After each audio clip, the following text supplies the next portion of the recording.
Quem aqui já se sentiu frio como uma pedra? Levanta a mão. Quem já se sentiu frio como uma pedra? Só os sinceros, levanta a mão, por favor aí. Amém. Coisa mais gostosa é quando o fogo está queimando dentro de você. Por isso eu digo para o seu irmão mais uma vez: deixa queimar. Amém. Amém, querido. Deixa eu compartilhar algo com vocês, senão eu não vou pregar hoje. Mateus capítulo 25. Mateus 25.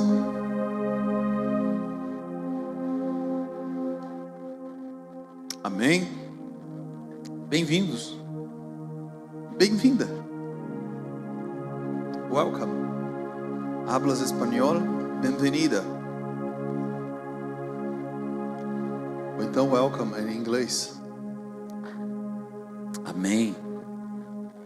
Mateus 25, acharam? Verso 14, a partir do 14. Vamos ler do 14 ao 28. Tudo bem?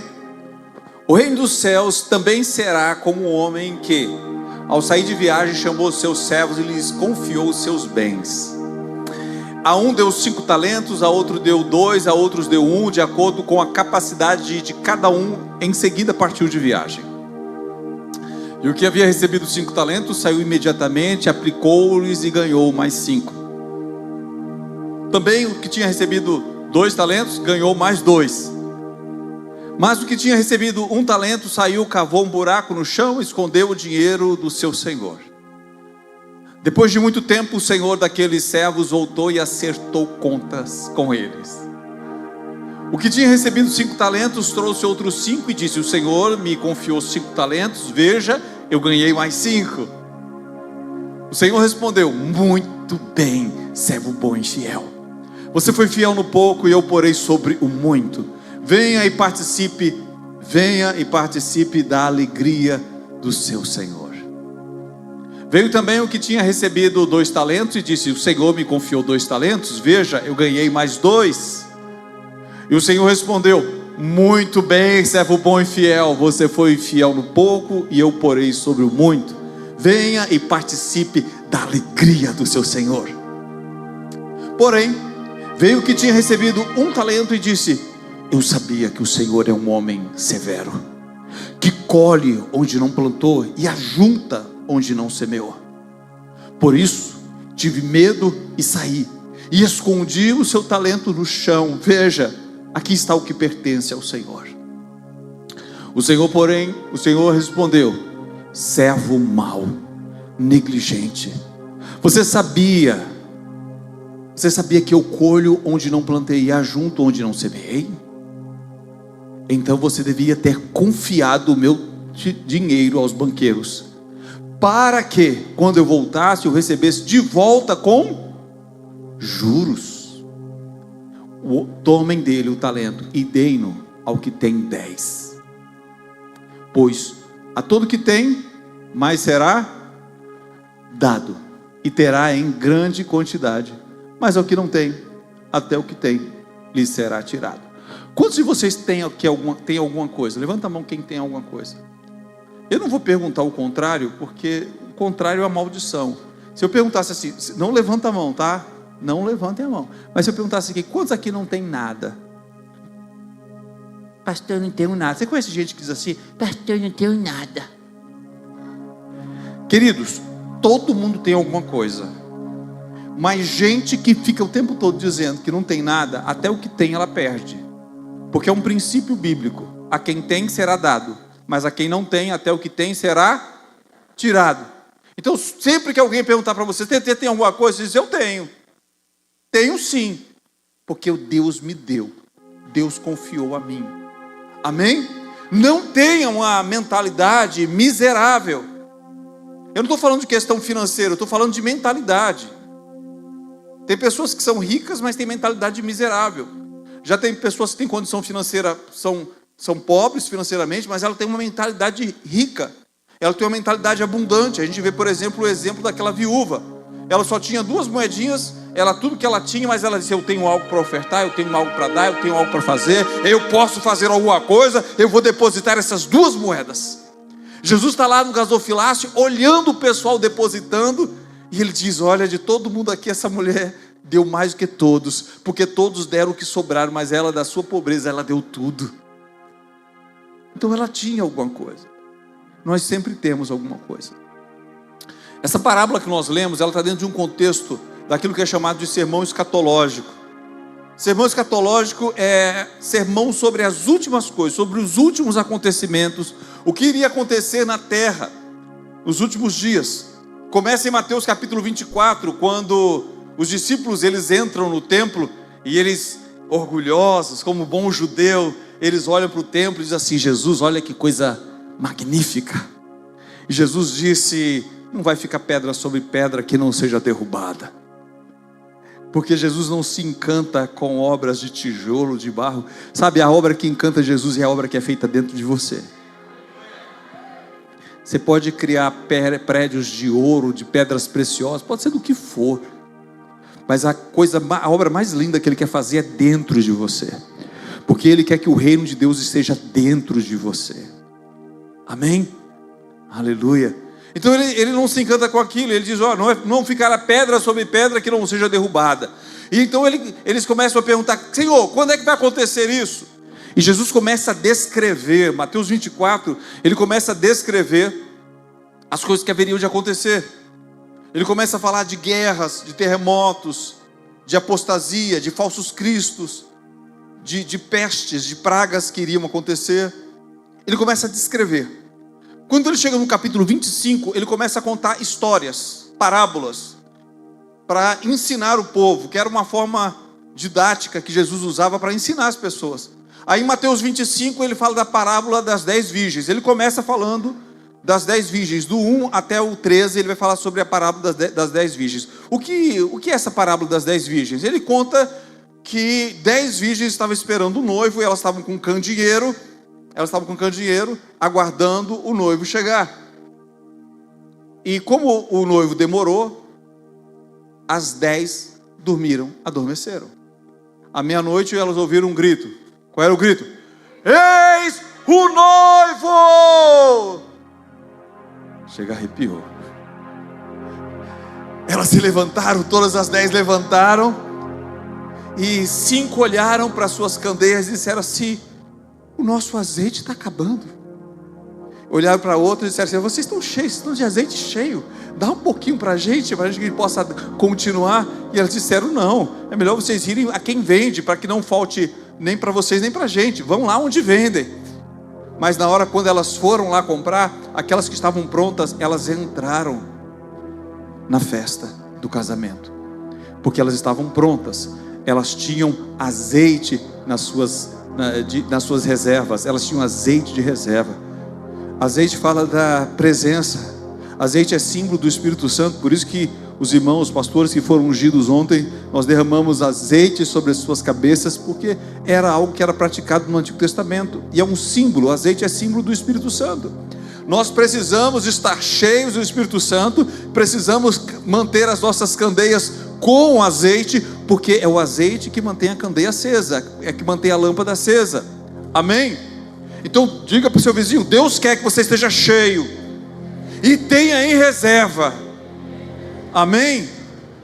Então nós precisamos estar cheios do Espírito Santo. Nós precisamos, se tem uma coisa que a igreja precisa, é estar cheia do Espírito Santo. Mas tem um problema, pastor, é que muitas vezes a gente troca o Espírito Santo por coisas fúteis, coisas que não trazem uma satisfação, ou melhor dizendo, um fruto eterno. Nós podemos trocar ou acalmar a nossa alma, o desejo que existe dentro de nós podemos substituir com algumas coisas. E é por isso que esse mundo é um mundo do entretenimento. As pessoas, elas estão no entretenimento. É por isso que existem tantos streamings, tantas redes, Netflix, Amazon, Globoplay, não sei o que, é isso e aquilo outro. E tem pessoas que têm 10 assinaturas e ficam mudando de canal em canal, ficam assistindo uma coisa, assistindo outra, e ficam maratonando, e às vezes passam 10 horas maratonando uma série, mas já não consegue passar meia hora dentro de um quarto, trancado, ouvindo, adorando o Senhor, se derramando diante dele. Pega 3 músicas, e você já passou um bom tempo ali. Eu vou te dar 3 músicas para você passar ali com o Senhor. Por exemplo, Cetro de Justiça. Só música curtinha. Cetro de Justiça. O que mais? Preciso de Ti e Poderoso Deus. Pronto, pega essas 3. 45 minutos. 3 músicas. Mas gasta um tempo. Aí Jesus conta essa parábola. Por que ele contou a parábola das 10 virgens? Porque ele contou, no Mateus 24, sobre o fim dos tempos. E aí ele fala que no fim dos tempos, muitas pessoas estarão desapercebidas, não estarão buscando como deveriam buscar. E a pergunta que eu te faço é: como é que você está buscando? Você está buscando como você deve buscar? Ou você está como aquelas 5 virgens que eram imprudentes, que não tinham sabedoria, que eram nécias, que eram tolas? Mas depois no mesmo capítulo 25, a partir do versículo 14, ele conta outra parábola. E aí ele diz que também será como. Por que ele diz também será como? Porque ele já tinha dito a primeira parábola no versículo 1. Aí ele conta a segunda parábola, que é a parábola dos talentos. Será o reino de Deus será também como um homem que, ao sair de viagem, chamou os seus servos e confiou-lhe os seus bens. Quem é este homem que saiu de viagem? Queridos, o dono da terra é Deus. Só que a Bíblia diz no Salmo 115, versículo 16, que a terra ele deu aos filhos dos homens. A terra foi dada a nós. Deus arrendou a terra. Ou seja, a terra é de Deus, mas foi arrendada aos homens. É isso que a gente está vendo na parábola. Nós estamos vendo que aquele homem, ele saiu numa viagem. Ou seja, a terra é dele, mas ele iria se ausentar. Mas ele deixou pessoas responsáveis. Quem são essas pessoas responsáveis? Quem está entendendo? As pessoas responsáveis somos nós. Você é o responsável. Às vezes as pessoas dizem: pastor, se Deus existe, por que o mundo está um caos? Se o mundo está um caos, a culpa não é de Deus, a culpa é de quem está administrando. Você não precisa ir tão longe. Começa pela tua casa. Como é que está a tua casa? Como é que está a tua família? Nós não devemos culpar a Deus, sabe por quê? Porque Deus nos deu autoridade para administrar a terra. Os céus são os céus de Deus, mas a terra Ele deu aos filhos dos homens. Ele nos deu a terra para que a gente administre. Só que Ele não deu de qualquer jeito. Ele nos capacitou para isso. Ele nos deu algo extraordinário, que é inteligência. Nós não somos os seres mais fortes, nós não somos os seres mais altos da criação, mas nós somos os únicos que somos a imagem e semelhança de Deus. Todas as vezes, querido, que você olhar no espelho, veja a imagem e semelhança de Deus. Todas as vezes, amém? E com isso, nós conseguimos governar o mundo. Não é o gorila, não é o elefante, não são as baleias, nem um tubarão. É o ser humano, porque Deus deu ao homem talentos. De acordo com os estudiosos das Escrituras, os talentos, eles eram divididos, eles eram usados em épocas diferentes. Por exemplo, na época dos reis, na época da construção do templo, o talento equivalia a mais ou menos 34 quilos, 34 quilos, e era ouro. Então eles usavam aquilo como uma medida de peso. Eles quando iam construir, Salomão, ele vai usar milhares de talentos para construir o templo. Mas já na época de Jesus era diferente. Era uma unidade monetária. Um talento correspondia a 6.000 dracmas, ou 6.000 denários. 6.000. Quantos denários? 6.000. Você sabe quanto é um denário? Um denário equivale, correspondendo a hoje, um denário é o salário de um trabalhador. É o salário diário de um trabalhador. Quanto é que hoje no Brasil uma pessoa ganha diariamente? Salário mínimo, quanto é que ganha?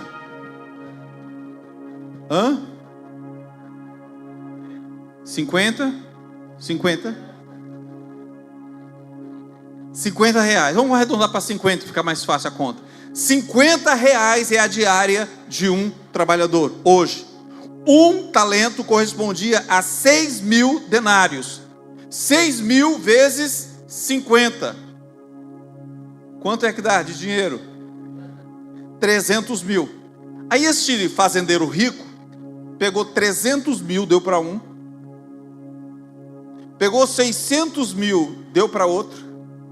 Pegou 1,5 milhão, deu para outro. Pastor, mas ele foi injusto.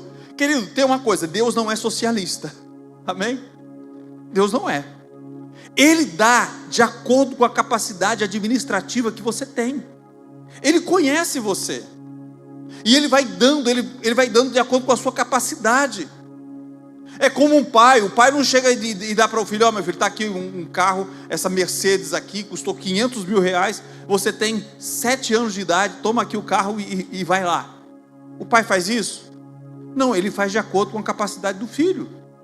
Mas imaginem aí, a parábola diz que ele deu para um denário, 1 talento, para outro foram 2 talentos, e para outro foram 5 talentos. Então corresponde a 300 mil para um, 600 mil para outro, e 1,5 milhão para outro. E ele diz: trabalhem com o que eu estou dando a vocês. Querido, eu não sei quanto Deus te deu, mas eu sei com certeza que Ele investiu em você. É por isso que a palavra de hoje é justamente essa: é o investimento dos céus. Deus investiu em você. Há um investimento dos céus na sua vida. Aleluia. Pastor, mas ninguém nunca investiu tanto na minha vida. Se ninguém nunca investiu tanto, Deus, Ele investiu muito em você. Você já recebeu de alguém aqui 300 mil reais? Diz: toma aqui, vai negociar. Tem alguém aqui que já recebeu assim, do amigo? Algum amigo seu já deu assim 300 mil? Seu patrão já te deu: ó, quero que você comece um negócio, toma aqui 300 mil. Tem alguém que já recebeu 1,5 milhão? Tem alguém aqui que já recebeu? Quem aqui quer receber 1,5 milhão? Tem alguém que quer receber 1,5 milhão? Ninguém quer receber 1,5 milhão? Baruque já levantou a mão ali, né? Amém. Se você não quer, eu quero.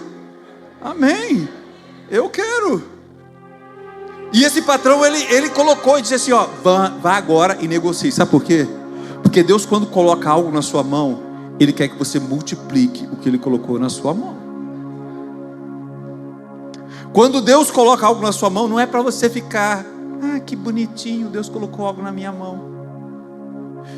Quando Ele coloca algo na sua mão, é para que você multiplique o que Ele colocou na sua mão.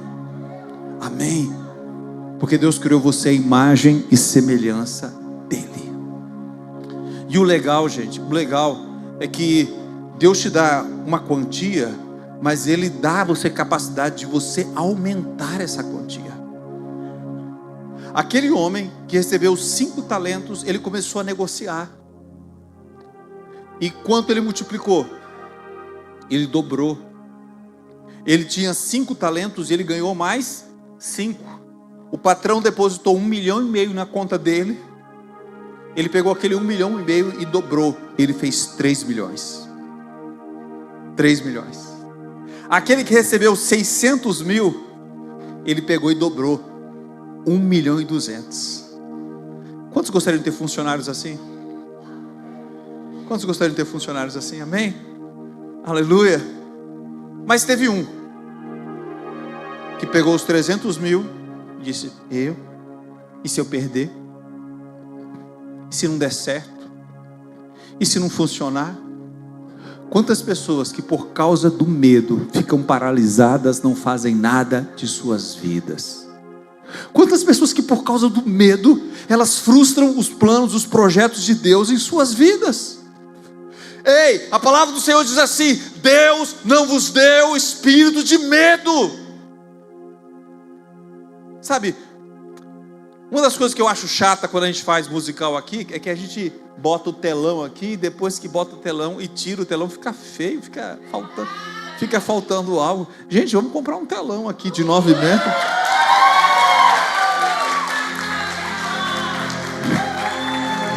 Agora eu não quero pequenininho daquele, não, tem que ser até aqui pelo menos para ligar. Viu? No mínimo tem que ligar aqui um ou outro aqui.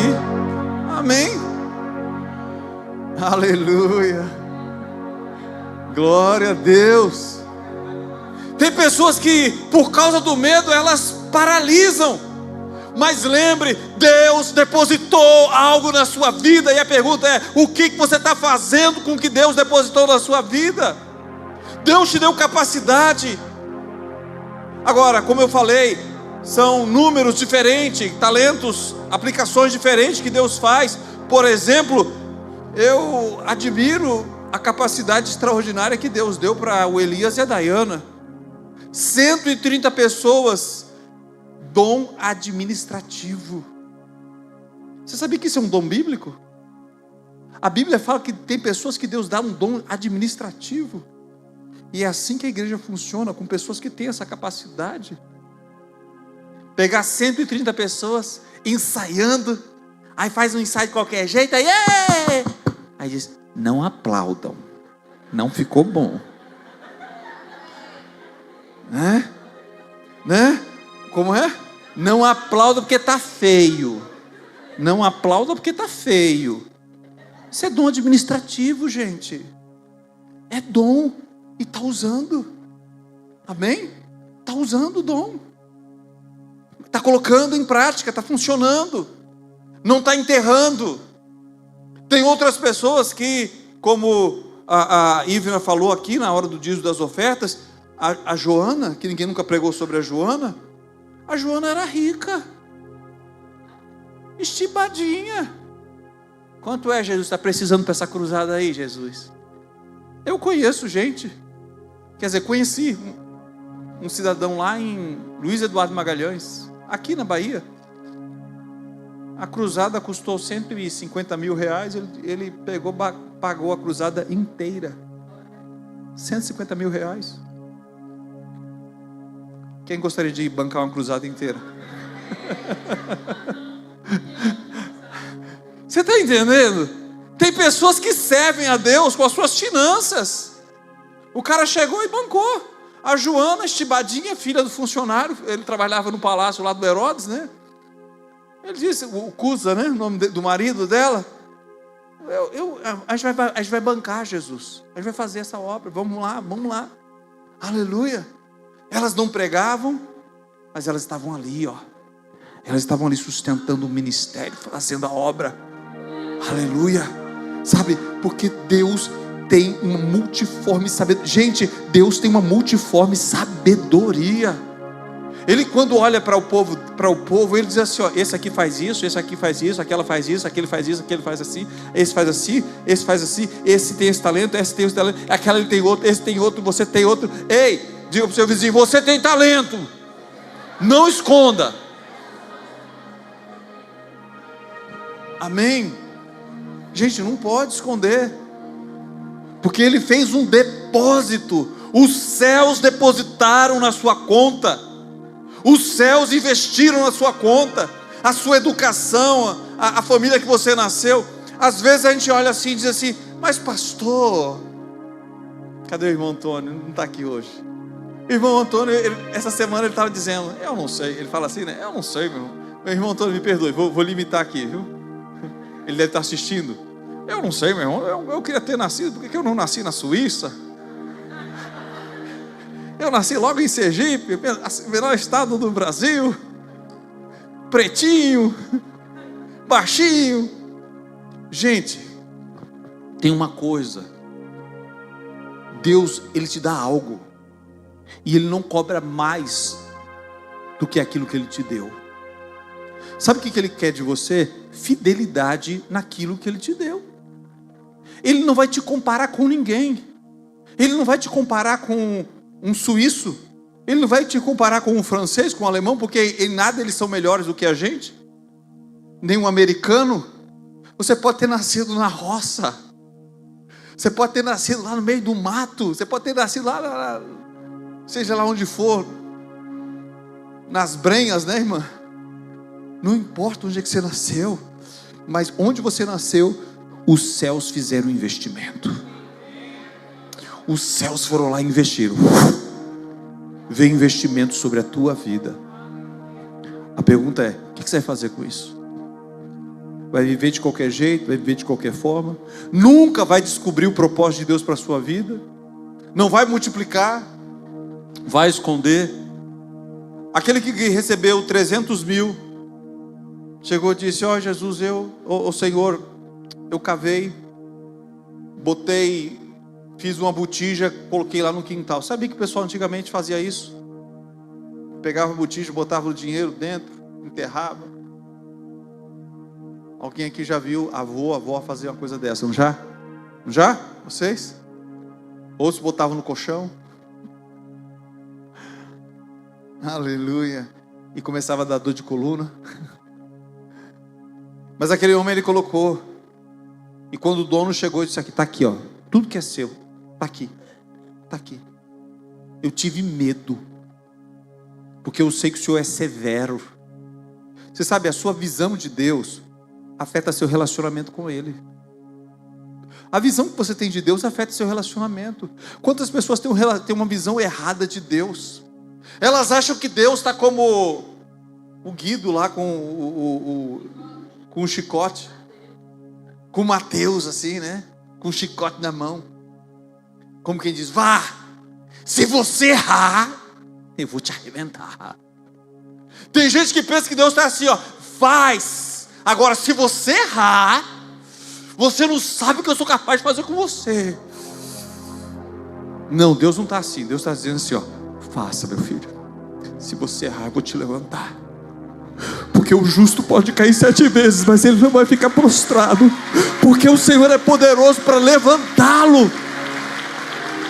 Deus é poderoso para levantar se você cair. Amém? Deus não está interessado em punir você. Ah, pastor, não tem punição? Claro que tem consequências dos nossos erros. Mas eu estou dizendo que Deus não está nesse trabalho. Deus não está nessa empresa da punição.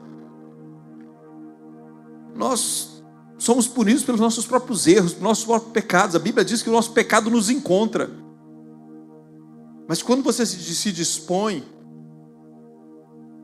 é porque você sabe. Você não tem essa visão como esse homem tinha. Eu sei que o Senhor é duro. O Senhor colhe onde não planta. Não. Deus, quando Ele colhe, é porque Ele plantou uma semente. Porque foi Ele que estabeleceu o princípio. Que se eu quiser colher, eu preciso primeiro fazer o quê? Plantar. Se eu quiser colher, eu tenho que plantar. Então Deus estabeleceu um princípio. Mas quando a gente começa a entender Deus errado, quando a gente tem um pensamento de Deus errado, quando a gente pensa que Deus está querendo apenas nos punir, a gente começa a ter medo de Deus, não quer se relacionar com Deus. Quantas pessoas você conhece estão frustradas, dizendo assim, ó: eu não quero saber de Deus, eu não quero saber do negócio de ser crente, eu não quero saber de Bíblia, eu não quero nem ler Bíblia. Pior, Apocalipse. Não quero saber desse negócio. Eu quero viver a minha vida, não quero saber de Deus. Você querendo ou não, um dia você vai estar diante dele. Um dia você vai estar diante dele. Chegou o dia que aqueles empregados compareceram. O Senhor chegou. O Senhor chegou. E eles tiveram que fazer a prestação de contas. Eu quero terminar falando do último trecho do capítulo 25. Nesse mesmo capítulo que fala de escatologia, das últimas coisas, diz assim: quando o Filho do Homem vier em sua glória, com todos os anjos assentados em seu trono, na glória celestial, todas as nações estarão reunidas diante dele, e separará uma das outras, como o pastor separa as ovelhas dos bodes, e colocará as ovelhas à sua direita e os bodes à sua esquerda. Verso 40 diz assim: o rei responderá: digo-lhes a verdade, o que vocês fizeram algum dos menores irmãos, a mim o fizeram. Digo-lhes a verdade, o que vocês fizeram algum dos meus menores irmãos, a mim me fizeram. Aqui ele está falando do julgamento. Ele começa falando da parábola das virgens. Ele começa falando que nós devemos estar cheios do Espírito, devemos trazer reservas em nossas vidas, devemos manter nossas lâmpadas acesas. Depois ele entra com a parábola dos talentos. Ele diz que há um investimento dos céus na sua vida, E Ele diz que você multiplique.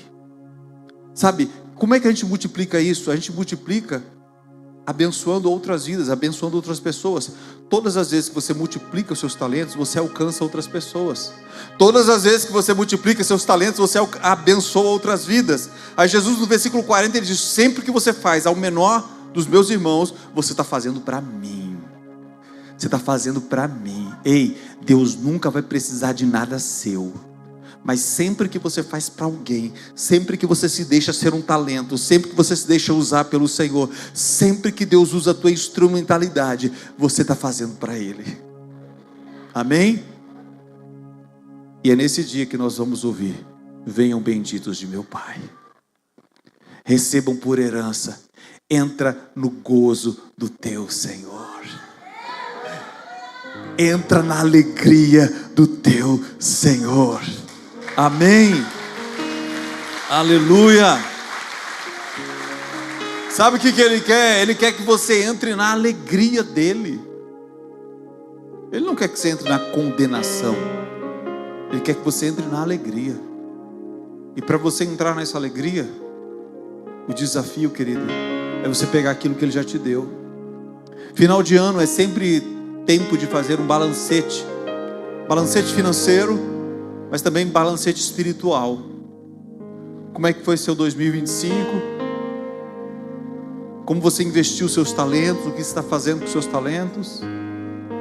Eu toco um pouquinho violão, canto um pouquinho, prego um pouquinho e dou estudo um pouquinho. Eu pego tudo isso, eu vou para uma escola, ministro para 150 crianças, 200 crianças, adolescentes, porque é o dom que Deus me deu, eu posso fazer isso, então eu vou lá e faço.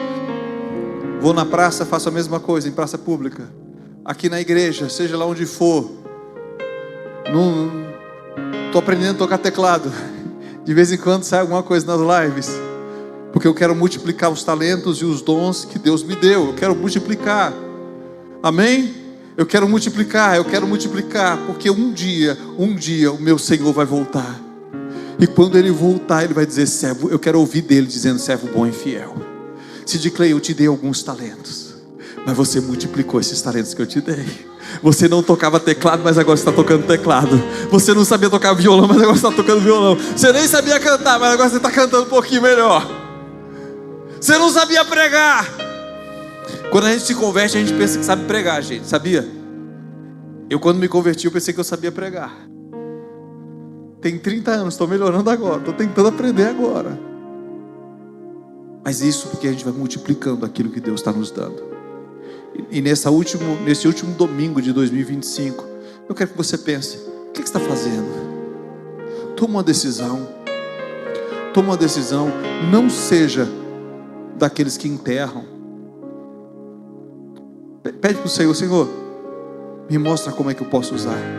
Porque tem algo do Senhor na minha vida. Há um investimento do Senhor na minha vida. Quero convidá-lo a se colocar de pé.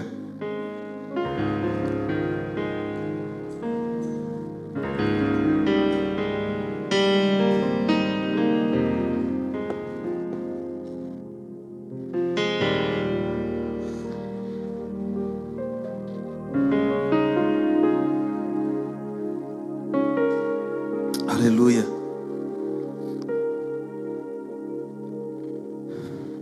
Todos nós temos algo. Todos nós temos algo. Você sabe como é que a glória de Deus vai ser vista? Vai ser vista através da sua vida. Através de você, Deus quer tocar pessoas. Através de você, Deus quer começar coisas tremendas. Não adianta a gente ficar só reclamando do governo. Não adianta ficar só reclamando da administração pública. A igreja precisa se levantar. A igreja precisa se levantar. E há algo dentro de você. Há um investimento do céu dentro de você. Aleluias.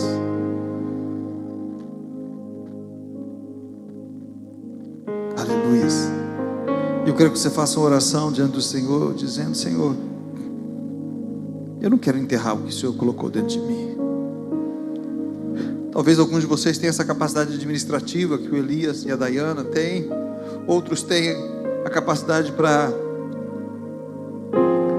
nos ajudar no louvor. Outros para ajudar na recepção. Outros ajudar em visitação aos irmãos, em visitação aos enfermos, orando, intercedendo, eu não sei o que, mas todos nós temos a capacidade que foi dada por Deus. Todos nós temos essa capacidade, ao investimento dos céus.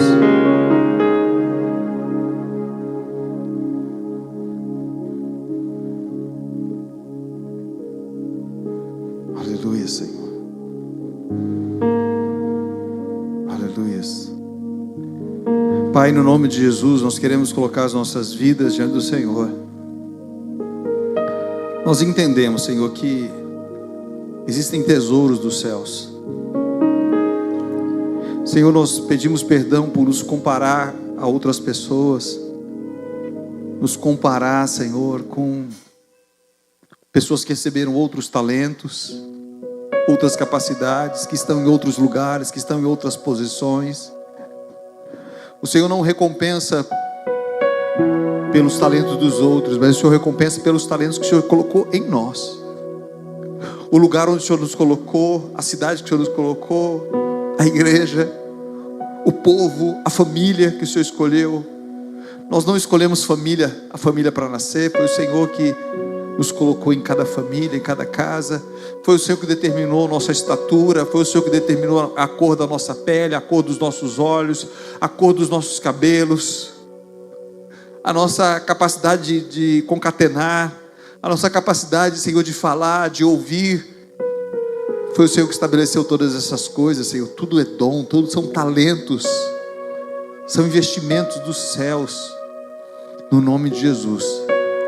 Esse último domingo, Senhor, de 2025, nós fazemos esse balancete espiritual, Senhor, e te pedimos em nome de Jesus, levanta neste lugar teu povo.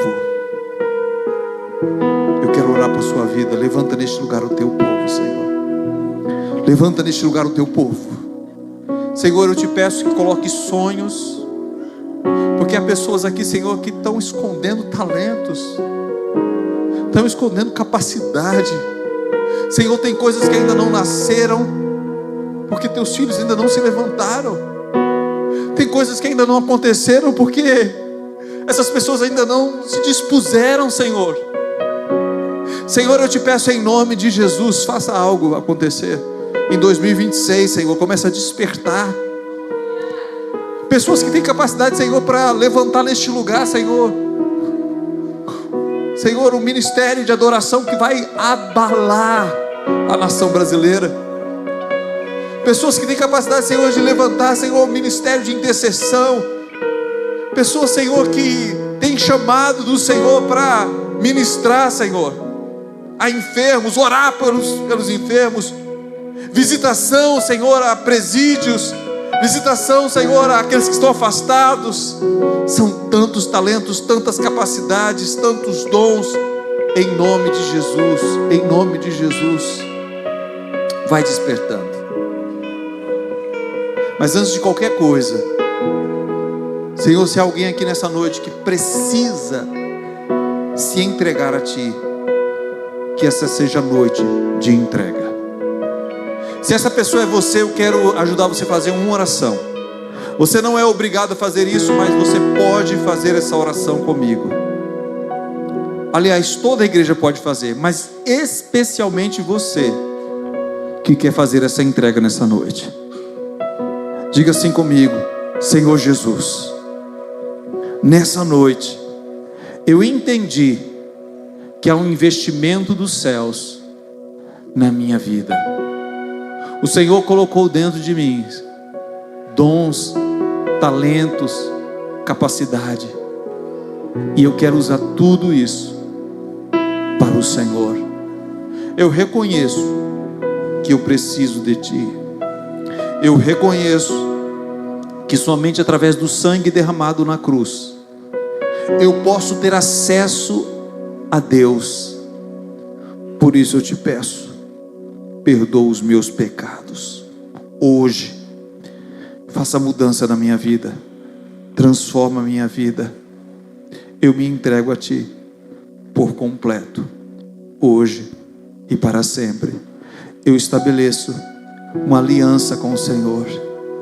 escreve meu nome no livro da minha vida e usa-me para a tua glória e para o teu louvor, Senhor.